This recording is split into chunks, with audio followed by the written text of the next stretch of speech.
ইতিমধ্যেই ২১শে জুলাইয়ের সভা কারা করবে, মমতা তৃণমূল নাকি নব তৃণমূল, তাই নিয়ে তো দড়ি টানাটানি শুরু হয়েই গেছে। গতকাল ধর্মতলায় কুণাল ঘোষ, দোলা সেন, গতকাল না রবিবার কুণাল ঘোষ, দোলা সেন, বৈশ্বনাথ চট্টোপাধ্যায়রা তারা যান ধর্মতলায় গিয়ে মাপজোক করেন। আর এই তিনজনের বিরুদ্ধে এবার মামলা হলো। ট্রাফিক আইন ভেঙে ধর্মতলায় মাপজোক করার অভিযোগ। রবিবার দুপুরে ফিতে হাতে রাস্তায় কুণাল, দোলা ব্যস্ত সময়ে ট্রাফিকে বাধা দেওয়ার অভিযোগ তাদের বিরুদ্ধে। কুণাল, দোলাদের বিরুদ্ধে হেয়ার স্ট্রিট থানায় মামলা দায়ের হয়। অভিযুক্ত মমতা তৃণমূল নেতাদের নোটিশ দেওয়া হয়েছে।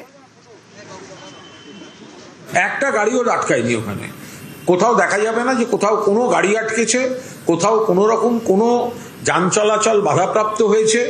কেন করতে যাব?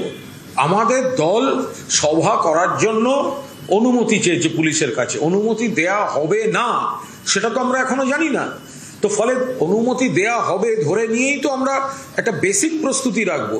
সেই প্রস্তুতিটায় আমাদের ছাত্র যুব গণসংগঠনের কিছু বক্তব্য আছে। আমরা জাস্ট একবার চারধার দেখে নেওয়া যে আমাদের ওখানে করলে কিভাবে কি করব। আমরা তো কোনো বাঁশ নিয়ে ওখানে পুঁততে যাইনি, আমরা একটা ফিতে নিয়ে শুধু মাপামাপি করেছি। তো তাতে এত রাগ হলে কি করা যাবে?